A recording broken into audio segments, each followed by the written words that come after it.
What's up, guys? Welcome back to Trash Film Home Video. Today is part 3 of our Scream Factory collection group of videos.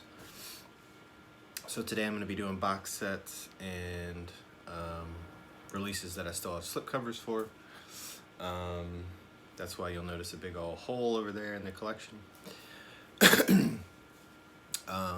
So yeah, let's just get to it. So we're gonna start off with box sets, and first is Amityville Horror box set. Mine is, or the trilogy. Mine's kind of messed up. I've got, yeah, it got messed up. I think I bought this on Amazon. But anyway, it has 1, 2, and 3 in it.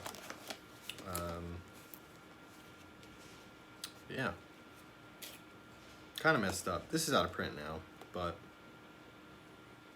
it does, if you have a 3D TV and a 3D Blu-ray player, it does have Amityville 3D in 3D in real D. So, pretty cool. 2, I'm just going to show this now, is the Friday the 13th box set. I still don't know if mine are messed up. I'm sure they are. I have not checked. Which I guess the one that I'm really...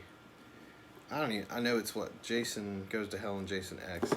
Anyway, can you all tell me, does this look faded to you? I've always thought my box set looked faded, like not so bright. I don't know, maybe I'm crazy. Up next, we have the Fly collection, which these next 2 box sets I've not watched a single disc out of, but this one comes with The Fly, Return of the Fly, Curse of the Fly, the remake, the sequel. And if I remember this correctly, this one's pretty gory. Still never watched it though. I haven't watched a single disc in this whole Fly collection. Girlfriend got it for me, and yeah, never watched a single one. And then last but not least, the Omen collection. Rest in peace, Richard Donner. He just passed yesterday, 91 years old. He's definitely one that has, you know, made a lot of movies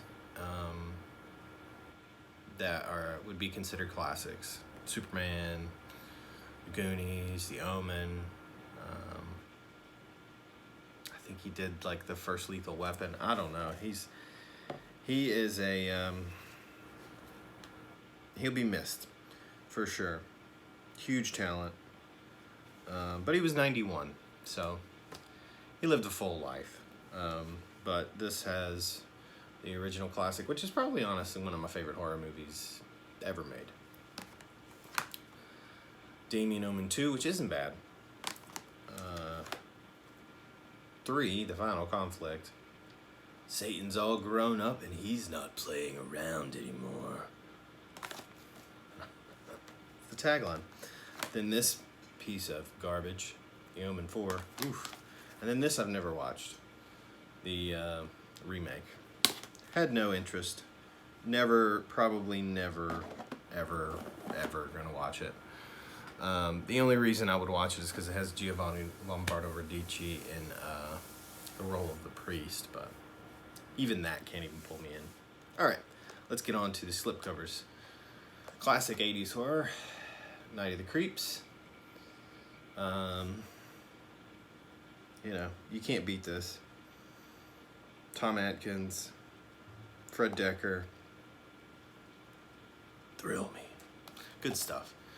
When I think of quintessential 80s horror, like this is up there. You gotta if you're into 80s horror, you gotta check this out. If you haven't seen it, it's great.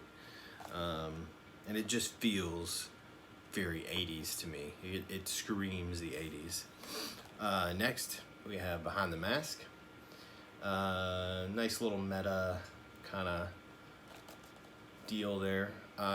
Do love this movie. I think it's really intelligent.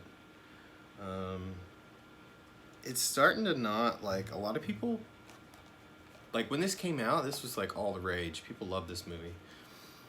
Now so much, not so much. Not getting the love that I thought it would. I still love it. I don't give a shit what anybody thinks.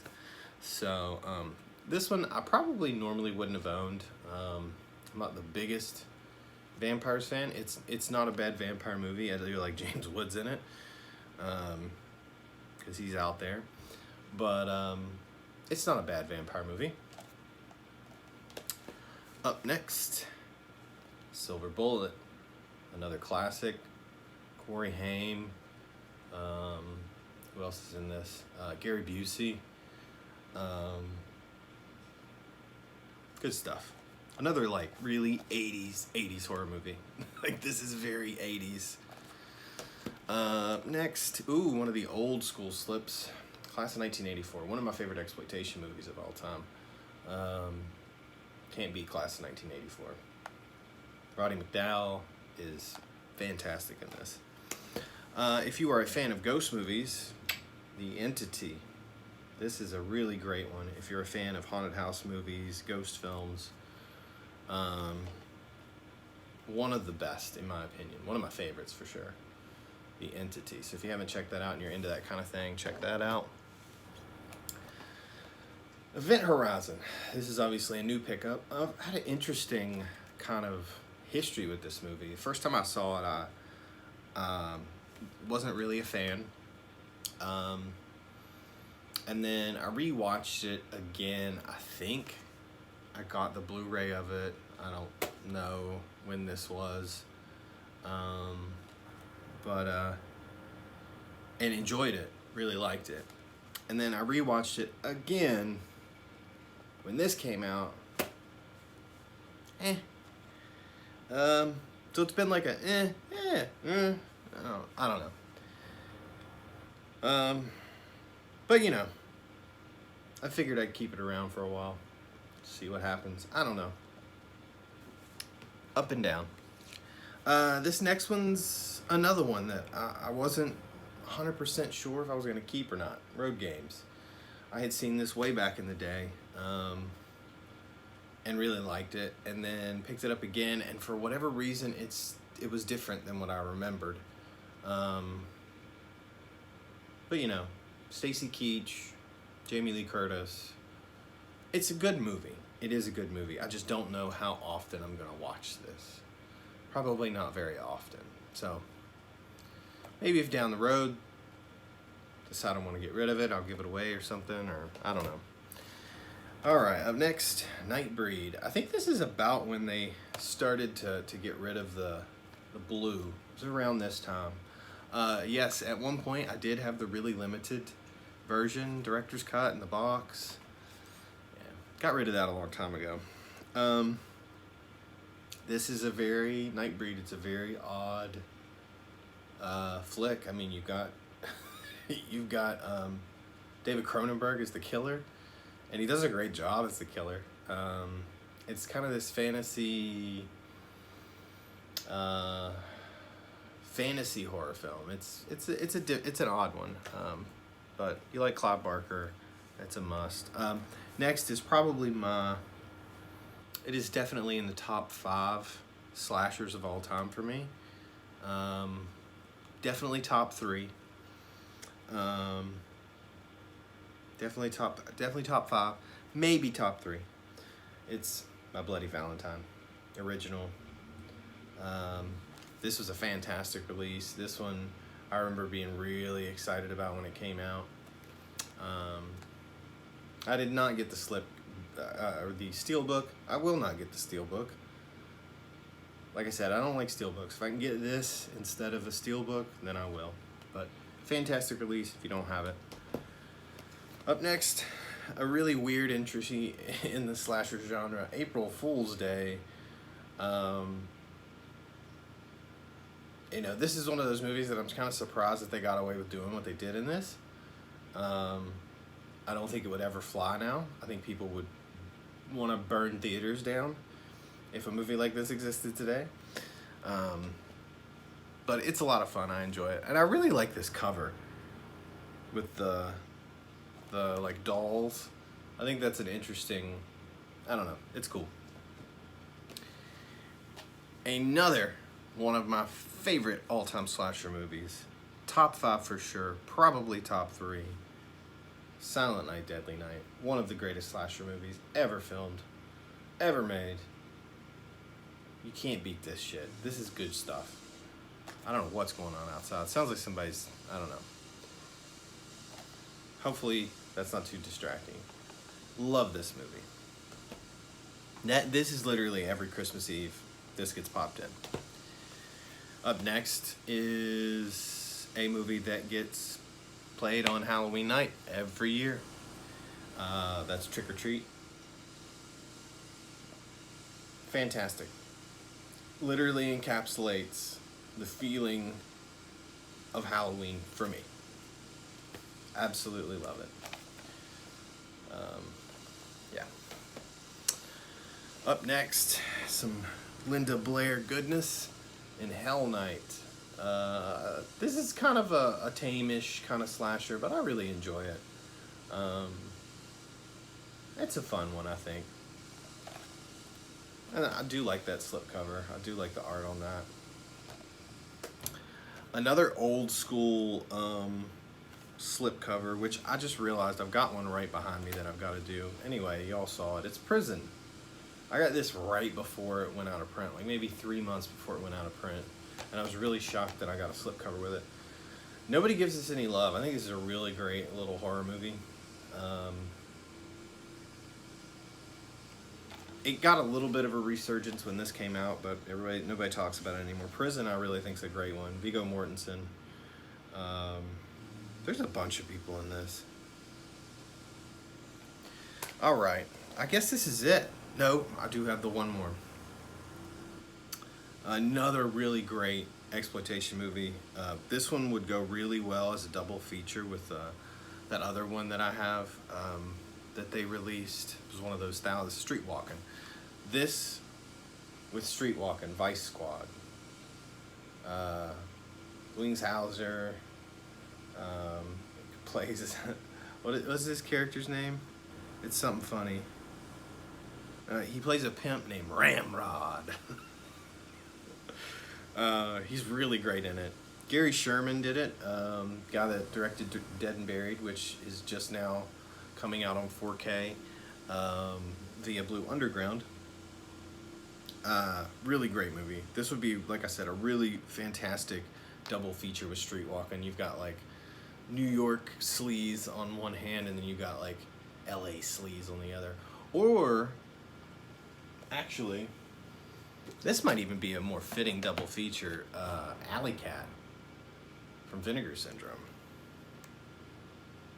Alley Cat and Vice Squad, I think, would go well together on a double feature. Yeah. I may do a little Vinegar Syndrome video after this. Anyway. Oh, right. This is the last one. This one I actually ended up having to buy on eBay. And I was just going to get one without the slipcover because it was going for pretty good amounts at that moment. But for some reason, this one was like, not great, like it wasn't too crazy. This one, for whatever reason, was about the same price as the other ones with the slipcovers, except this one is signed by Don Coscarelli himself, right there on the ball. And it is a real signature, you can tell. It's not, it's not fake. One of the worst covers ever in the history of Scream Factory. Like, what? Wow, that cover. I don't get it. It's ugly.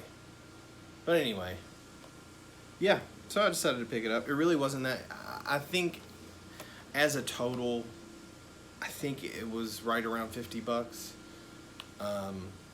to grab this out of print one. And because really, besides the box set, there wasn't a way to get Phantasm 2.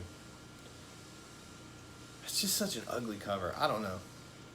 Anyway, that rounds up our Scream Factory box set slash slipcase collection. That is my entire Scream Factory collection. So if you watch videos 1 through 3, you will see the entire Scream Factory collection. Yeah.